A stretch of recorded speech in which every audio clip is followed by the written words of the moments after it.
शेतकरी बांधवांनो नमस्कार। महायोजना दूत मध्ये तुमचं अगदी मनापासून स्वागत आहे। मित्रांनो, या ठिकाणी हा शक्तीचा 5 HP चा प्लांट या ठिकाणी लागलेला आहे। आपण आता शक्तीचे वेगवेगळ्या प्रकारचे आपण स्ट्रक्चर बघितले। शक्ती कंपनी ही वारंवार आपले स्ट्रक्चर बदलत आहे आणि आता हे यामधलंच हे एक फ्लॅट स्ट्रक्चर आहे। हे 5 HP चं स्ट्रक्चर आहे।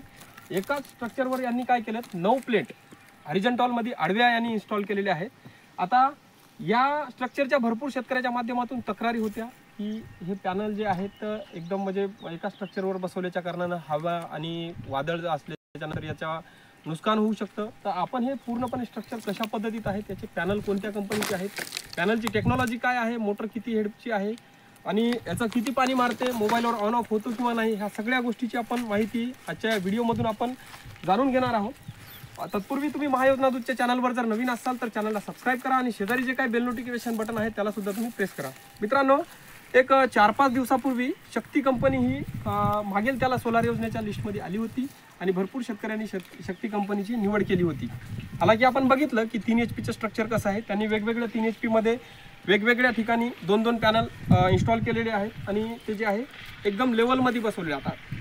प्रत्येक वेळी शेतकऱ्याच्या प्रतिक्रिया काय येतात की बाबा हे पॅनल हे स्ट्रक्चर नको आहे, याच्यासाठी जागा अडती आणि आता हे स्ट्रक्चर जर बघितलं तर पण तुम्हाला याची अडचण वाटणारच आहे। कारण हे स्ट्रक्चर जर बघायचं झालं तर सलग हे स्ट्रक्चर बसवलेलं आहे की एकाच पोलवर त्यांनी 4 राफ्टर आणि 3 पर्लिंग टाकून अशा पद्धतीने एक स्ट्रक्चर उभं केलेलं आहे। बघायचं झालं आता तुमच्या पद्धतीने तुम्हाला काय वाटतं ते तुम्ही कमेंटमध्ये आम्हाला नक्की कळवा की या स्ट्रक्चरबद्दल किंवा हे चांगलं आहे किंवा नाही। पण माझ्या मते मी सांगतो की भरपूर शेतकऱ्याच्या माध्यमातून पण विचारलं होतं आणि आम्ही पण सांगतो की याच्यामध्ये जे आहे ते हे गॅप नाही हवा जाण्याकरता, कारण आपल्या ग्रामीण भागामध्ये वाटुळी वादळ सुटण्याचं प्रमाण जास्त असतं।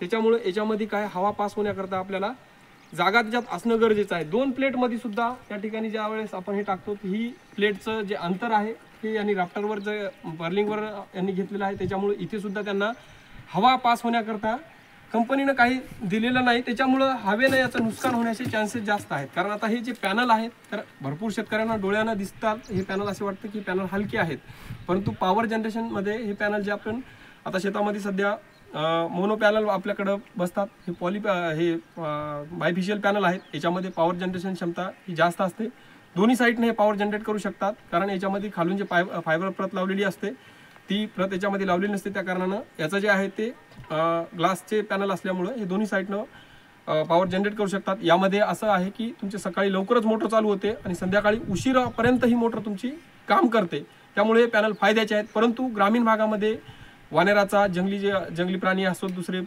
डुक्कर असोत, हरिण असोत, याचा आपल्याला त्रास आहे। त्याच्यामुळं हे याचं संरक्षण करणं हे आपली गरज आहे। यामध्ये काय की सोलर फॅन्सिंग, सोलर जाळी लावणं किंवा मग आणखीन आपल्या पद्धतीनं जे आहे ते आपण त्याचं रक्षण करणं हे गरजेचं आहे। याचं नुकसान होऊ शकतं, एकदा नुकसान झाल्याच्या नंतर हे जे पॅनल आहेत हे याचं इन्शुरन्स क्लेम होणं, कंपनीकडून बदलून घेणं याला भरपूर असा वेळ जातो, त्यामध्ये आपलं नुकसान होतं। त्यामुळं हे जे आता सोलर तुमच्या शेतामध्ये लागलेले आहेत, आता हे काही अंशामध्ये इकडे झुकलेले आहेत, प्रत्येकाचे सूर्यप्रकाशाच्या दिशेने हे झुकवलेले आहेत।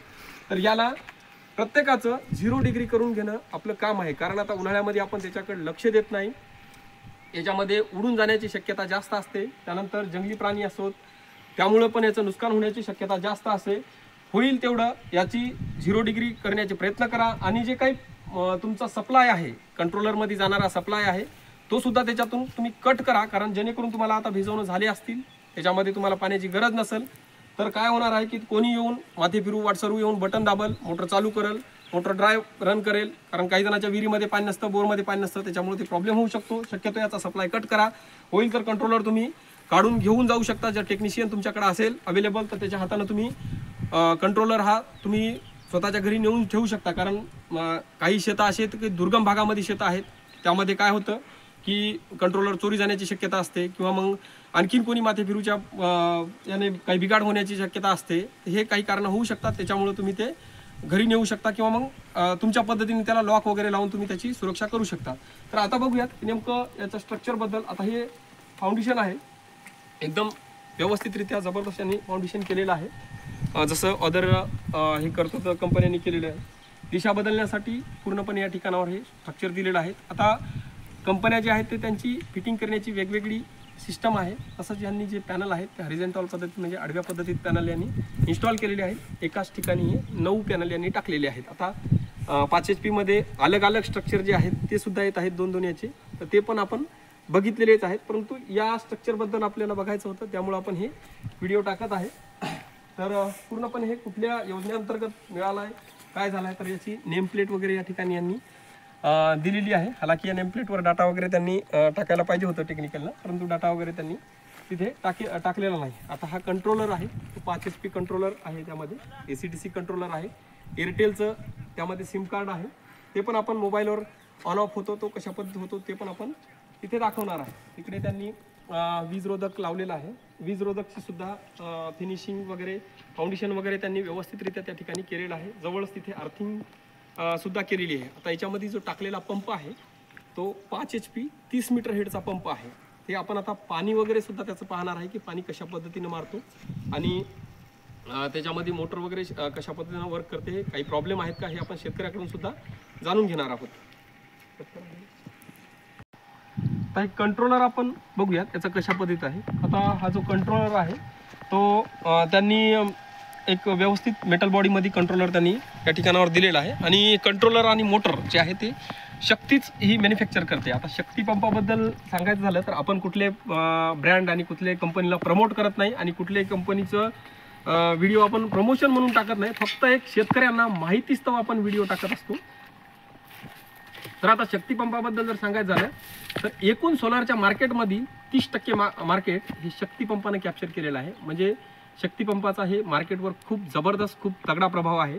तर यामध्येच हा कंट्रोलर आहे, 5 HP कंट्रोलर त्यांनी या ठिकाणावर दिलेला आहे. हा ACDC कंट्रोलर आहे. याच्यावर तुमची AC मोटर सुद्धा चालू शकते. या ठिकाणी हे डोंगल दिलेलं आहे, एअरटेलचं डोंगल. आणि आता हे सर्किट ब्रेकर या ठिकाणावर दिलेलं आहे. म्हणजे याच्यामध्ये एक MCB आहे. याचा कदाचित शॉर्ट सर्किट झालं किंवा काही झालं तर या ठिकाणावर जे आहे ते हे सर्किट हे ब्रेक करतं अगोदरच. सर्किट ब्रेक झाल्याच्या नंतर काय होतं की इकडला सप्लाय बंद होतं आणि पुढचं जे काही नुकसान होण्याचं आहे मोटर आणि कंट्रोलरमध्ये तर त्याच्यामधून ते नुकसान टाळलं जातं. आता या ठिकाणावर जो डाटा आहे ते आपण सहज बघू शकतो. 800 वोल्टपर्यंत त्यांचं जे काही व्होल्टेज कॅपॅसिटी आहे याच्यावर तुमचं 15 एम्पियरपर्यंत हा कंट्रोलर शॉर्ट सर्किट करंट सहन करू शकतो. त्याच्यानंतर प्लॅन्टची कॅपॅसिटी जे आहे ते 47-48 वॅट एवढं पॉवर जनरेट करू शकतं. 400 हर्ट्जपर्यंत फ्रिक्वेन्सी आपण 0 ते 400 हर्ट्जपर्यंत याची कमी जास्त करू शकतो. आता हालाकी मोटरचं पाणी कमी जास्त मारण्याची जे हे असतं सेटिंग असते या फ्रिक्वेन्सीवर असते. कारण याच्यामध्ये आपली AC फ्रिक्वेन्सी जी आहे ते 50 हर्ट्जची असते आणि याची जी आहे ते 120 ते 130 हर्ट्जवर चालणाऱ्या ह्या मोटर्स असतात, ह्या DC मोटर्स असतात. त्याच्यामुळे याच्यामधून जे आहे ते ह्या सेटिंग आपल्याला करावं लागतात. तर आता ह्या पंपाबद्दल आपण काही तक्रारी आहेत का किंवा मग हा कधी बसला आहे हे आपण प्रत्यक्षात त्याचं शेतकऱ्याकडून जाणून घेऊयात. रिव्ह्यू कशा पद्धतीत आहे त्याचा ते. तर बघा आपण हा जो व्हिडिओ शूट करत आहे तर खंडाळा या गावामधून शूट करत आहे. हे शेतकरी आहेत गायकवाड म्हणून. तर सर्वप्रथम तुमचं नाव सांगा. भगवान रामकिशन गायकवाड. तर हा पंप कधी बसलेला आहे? हा पंप 4 महिन्यापूर्वी बसलेला आहे. बरं. ते आता तुम्ही PM कुसुम मध्ये फॉर्म भरला होता का? PM कुसुम मध्ये घेतला होता फॉर्म, पहिले भरला होता, नंतर महाऊर्जामध्ये ट्रान्सफर झाले. त्याच्यासाठी पैसे तुम्ही किती भरले होते? पंपाची जी किंमत आहे मूळ म्हणजे 32,075 रुपये तेवढेच पेड केलेले. आता ओपन कॅटेगरीमध्ये आहे. बघा याच्यामध्ये जो पंप आहे तो ओपन कॅटेगरी मधून 10% हिस्सा भरून हा पंप त्यांना मिळालेला आहे. आता याच्यामध्ये पंपाच्या वेळेस बसला त्यावेळेस तुम्हाला जे कंपनीवाल्यांनी काही परेशान केलं, सिमेंट खड्डा या गोष्टीसाठी तुम्हाला काही परेशानी वगैरे केलेली आहे? परेशानी नाही, केलेलं आहे. सर्व कंपनीनेच केलेलं आहे.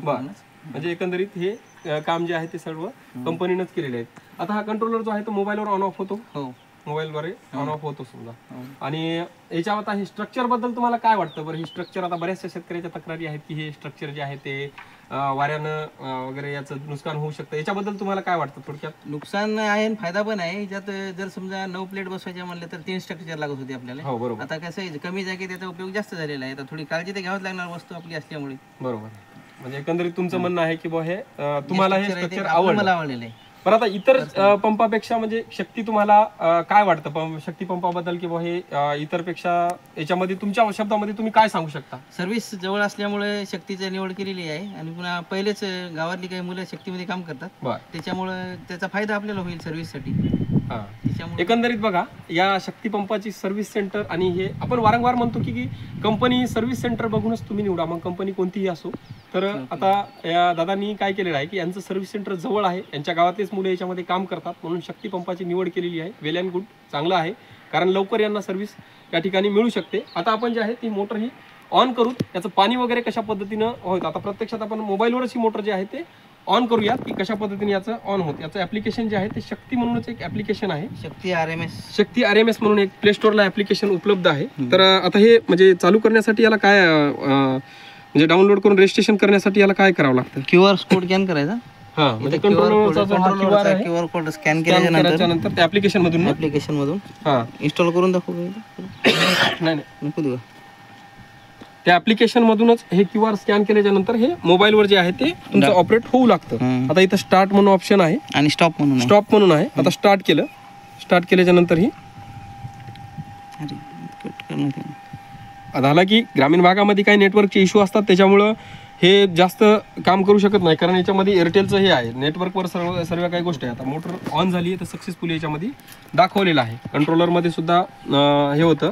आता आणखीन एक महत्त्वाची गोष्ट आहे, याच्यामध्ये रिचार्ज वगैरे तुम्हाला मारावं लागतं. नाही, काही गरज नाही. म्हणजे असं रिचार्ज सध्या तर काही रिचार्जचं वगैरे काहीच नाही. सध्या नाही म्हणजे नाहीच आहे, पण समोरचं काय सांगू आता. आता याच्यामध्ये रिचार्ज वगैरे कोणत्याही प्रकारचं मारायचं काम नाहीये. त्यांनी आपल्याला सांगितलं. आता पंप जो आहे तो ऑन झालेला आहे. इथे सुद्धा पंपाचा पूर्णपणे डाटा त्या ठिकाणी दाखवतो. RPM किती आहे, त्याचं किती फ्रिक्वेन्सी आहे, अँपियर वगैरे किती घेत आहे मोटर, ह्या सगळ्या गोष्टी ज्या आहेत ते त्या ठिकाणी आपल्याला कंट्रोलरमध्ये ह्या दिसत आहेत. तर आपण आता इथं बघूया, आपण मोटर ऑन केलेली आहे. आता ही 63 mm ची डिलिव्हरी आहे. त्या ठिकाणी जे आहे ते अशा पद्धतीचं आता हे पंप पाणी मारत आहे. आता हे पंप जो आहे तो पाणी थोडा कमी मारतो, म्हणजे त्यांनी आल्याला पण आम्हाला सांगितलेलं आहे की पाणी थोडंसं कमी मारत आहे म्हणून पंप. आता की स्प्रिंकलर यांनी लावले होते, याच्यावर किती स्प्रिंकलर फिरवले? 16 स्प्रिंकलर यांनी याच्यावर चालवले आहे. आता आम्ही बघितलं कंट्रोलरमध्ये डाटा, याच्यामध्ये काही फ्रिक्वेन्सीच्या सेटिंग्स बाकी आहे, कारण जो टेक्निकल आहे त्यांच्या हातून यांनी जर याच्यामध्ये जर याचं सेटिंग करून घेतल्याच्या नंतर याचं पाणी जे आहे ते निश्चितच वाढणार आहे, कारण मोटर जी आहे ते 120 हर्ट्जवर चालणारी मोटर आहे. आणि कंट्रोलरवर जर डाटा दाखवतो तर 300 हर्ट्जचा डाटा त्या ठिकाणी दाखवत आहे. त्यामुळे याची फ्रिक्वेन्सीची सेटिंग जी आहे ते करणं गरजेचं आहे. त्यानंतर याचं निश्चितच हे पाणी वाढणार आहे. आता आपण बघू शकतो की ही 63 mm डिलिव्हरी आहे. त्या ठिकाणाहून एक मोटर अशा पद्धतीत पाणी मारत आहे. 5 HP 30 मीटर हेडची मोटर आहे. एक 5 HP ची मोटर ही भरपूर पाणी मारते, कारण आता ही निम्म्यातच पाणी मारत आहे मोटर.